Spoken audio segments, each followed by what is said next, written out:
She is no longer Jane Doe. She is no longer Buckskin Girl.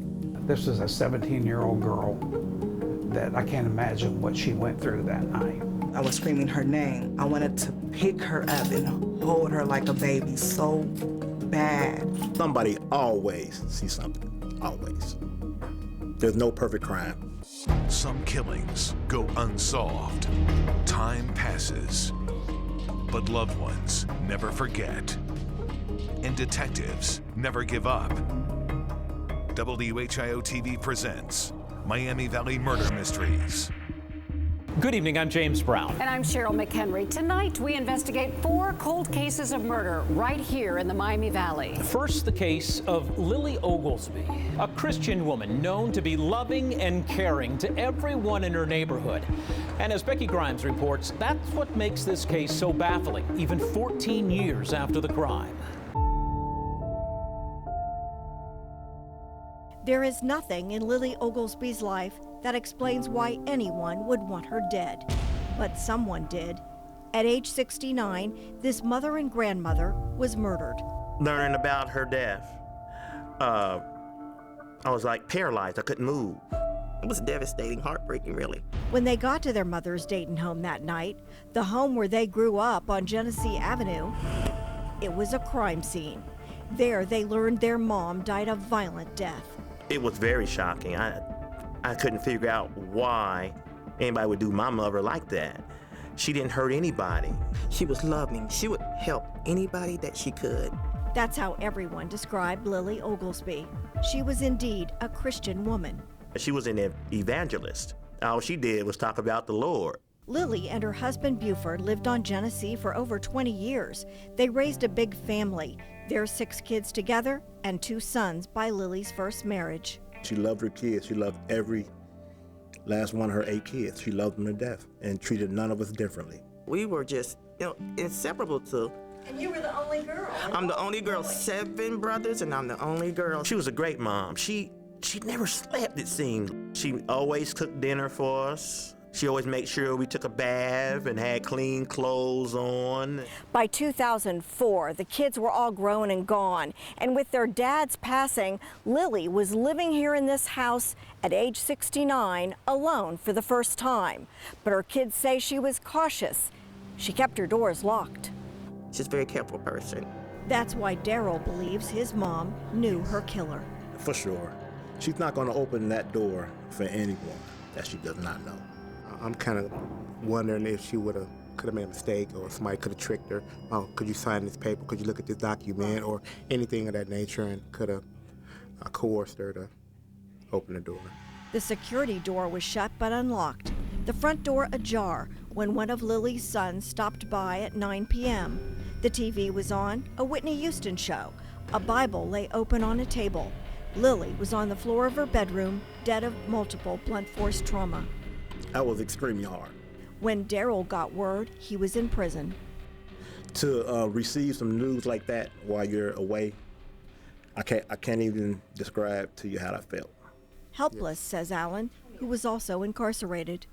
It's knowing someone so close and so dear to you, to die in such a heinous and unthinkable manner.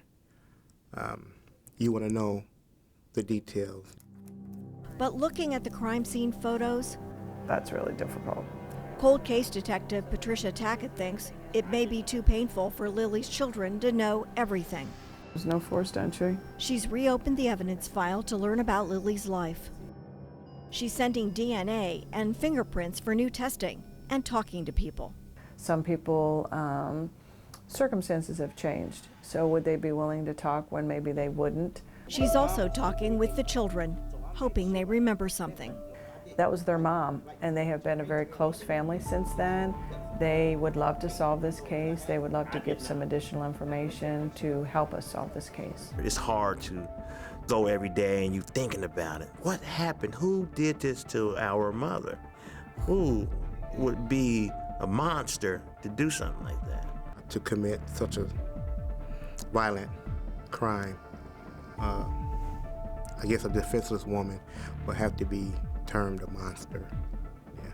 If you know something, anybody out there knows anything, please say something. Somebody always sees something, always. There's no perfect crime. Lilly Oglesby was murdered May 26, 2004 in her home on Genesee Avenue in Dayton. If you know anything about this crime, please call Dayton Police Detective Patricia Tackett at 937-333-7109. For 37 years, a young woman found murdered in Miami County was known only as Jane Doe or the Buckskin Girl. Then in April, a big break in the case when DNA finally identified her. This new information has jump-started the investigation to trace her final days and find her killer. She was loved. We didn't know where she was. She is no longer Jane Doe. The farm fields that blanket the Miami County countryside haven't changed much over the years. And that's one reason we wanted to move up here. It was nice and quiet. But every time Greg Breidenbaugh passes the ditch on Greenlee Road, he remembers what he saw there on April 24th, 1981. I mean, she was a pretty girl. She really was. You'd spotted this nice-looking jacket. Right. Then he realized someone was in it. Well, she was laying on her right side, no shoes on, that buckskin coat and jeans, and kind of a brownish red hair. The young woman had no identification, but the buckskin jacket she was wearing gave her a nickname and attracted a cult following. If you go onto the internet now, I think she even has a Wikipedia page, she became known as the Buckskin Girl. Investigators determined the Buckskin Girl had been beaten and strangled. For decades, they collected evidence and followed leads, but they needed a name.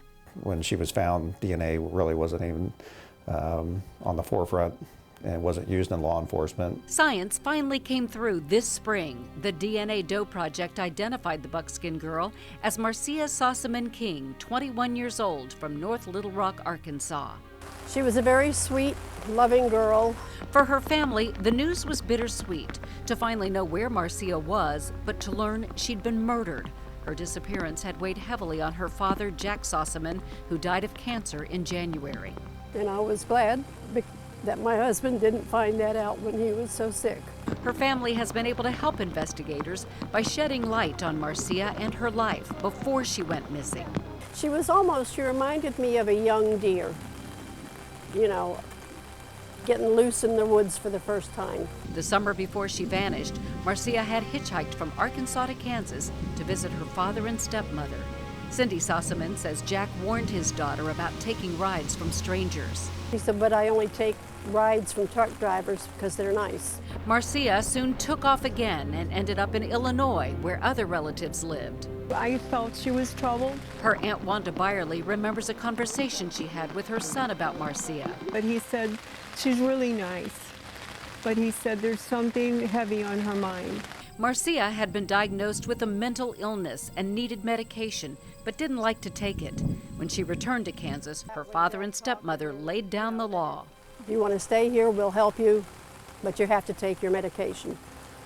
And she wanted none of that, and so she disappeared.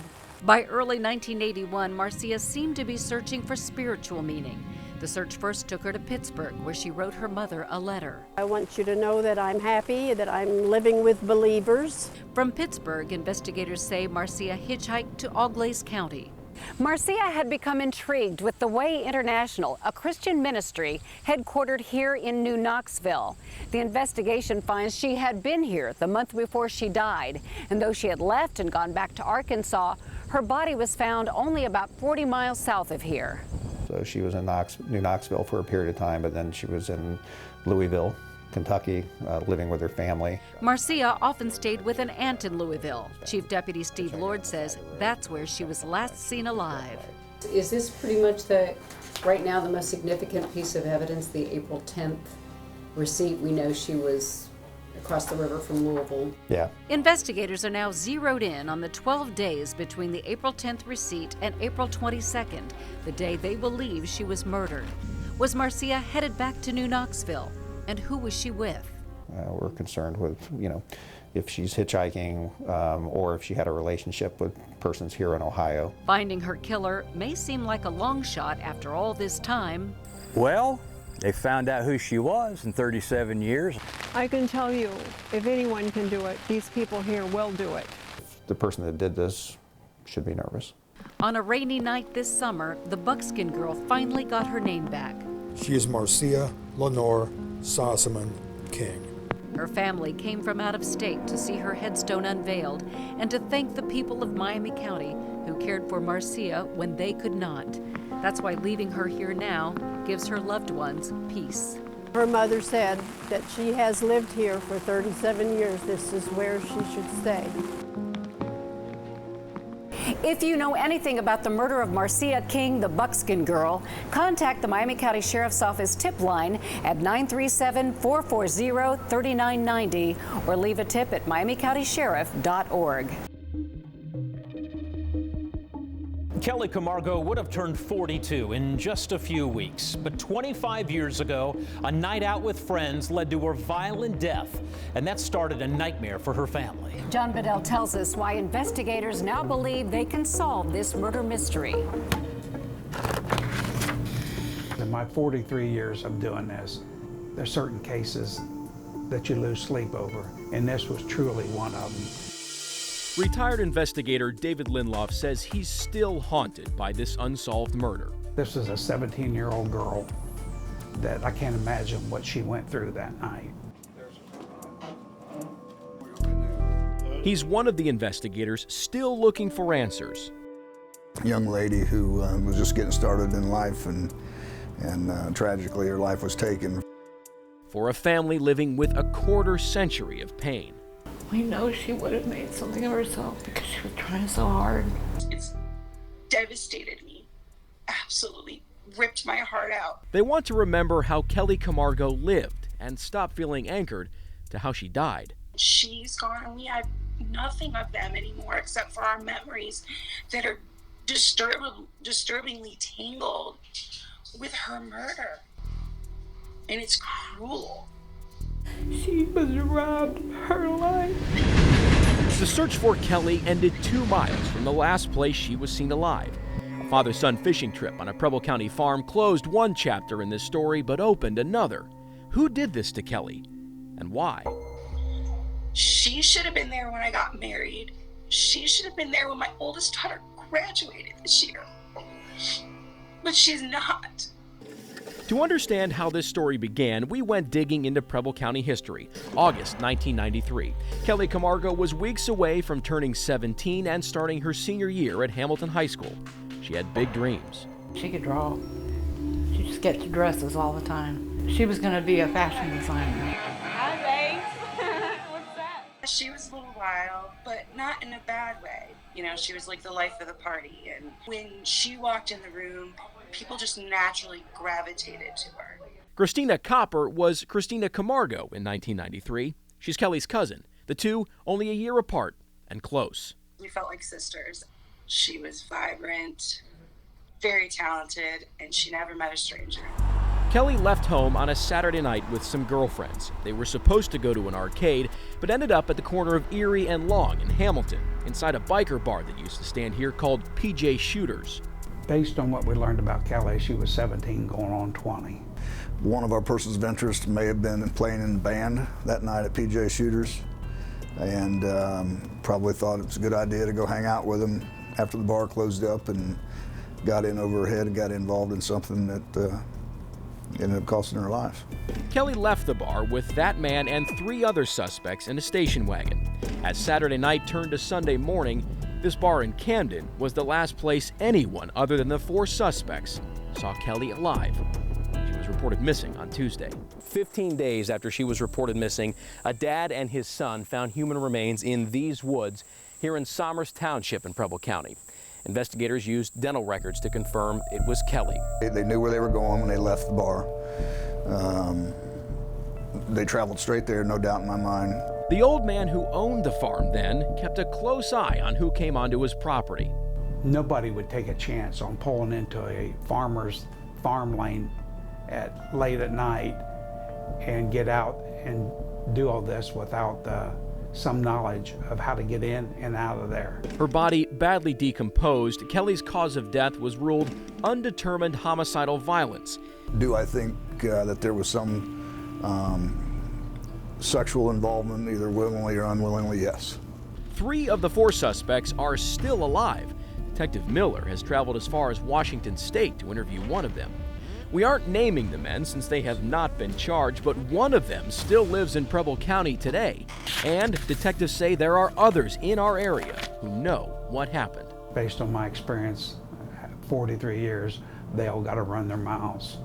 They're working to get those people to reveal what they know about Kelly Camargo's murder. We need somebody that can just tip the scale a little bit to say, yeah, 1993, this guy told me here's what happened. Detective Miller and myself and everyone involved in this case would really like to see this come to a conclusion for the family's sake and give them some closure. Something the family has been after for 25 years. Please, please come forward and give our family some peace. Just please help me if you know anything. They're not supposed to die before their parents. If you have any information about the 1993 murder of Kelly Camargo, the Preble County Sheriff's Office would like to hear from you. You can reach them at 937-683-8047.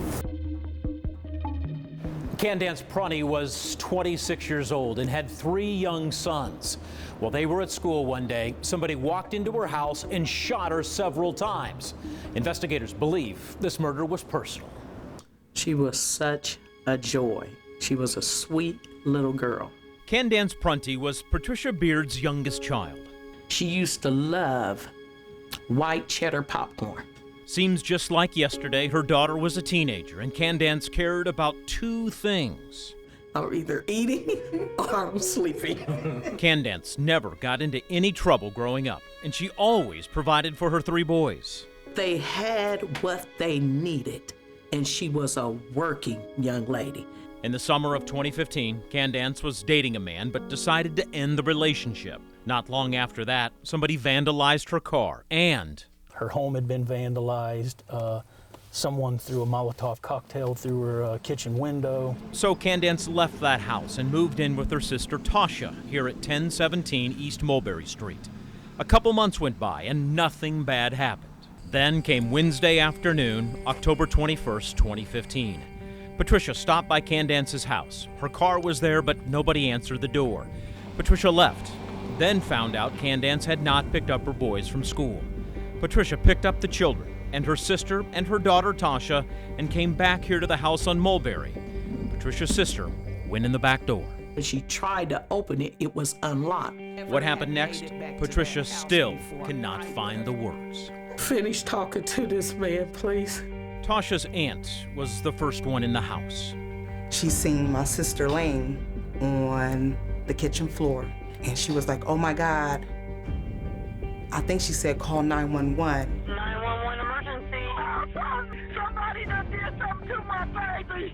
We get off at 4 o'clock. It was quitting time for us, and I heard a call go out on the radio. My sister was laying there. In a pool of blood.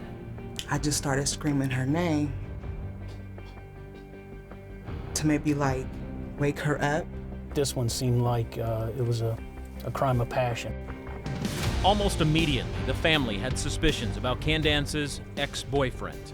Before her murder, he became a stalker type. Springfield police went to work to find that man. He didn't want to talk to me, just basically refused any cooperation at all. Detective Jordan would not confirm with us who that person is. For Detective Jordan, this case has become personal. Not a day goes by he does not think about Candance and her family. Those 3 children will grow up without their mother, and I don't think anyone should have to go through that. I felt like that if I was there, I could have saved her. Almost 3 years later, Tasha still carries that guilt, and that's not all. I mean, it would never happen, but in my mind, if I could, I would want to torture him. Slowly. She knows the hatred she has inside is not good for her or her family. Candance's oldest son, Khalil, still lives nearby and visits them often, and he's found ways to keep his mother close. He got her picture, he set it up. He got her favorite popcorn because he had me buy it at the store, and he set it up. And he was ready. He said, now I'm ready to watch the movie, as if she was right there with him. Khalil's two younger brothers live with their dad in Georgia, but Patricia still talks with them.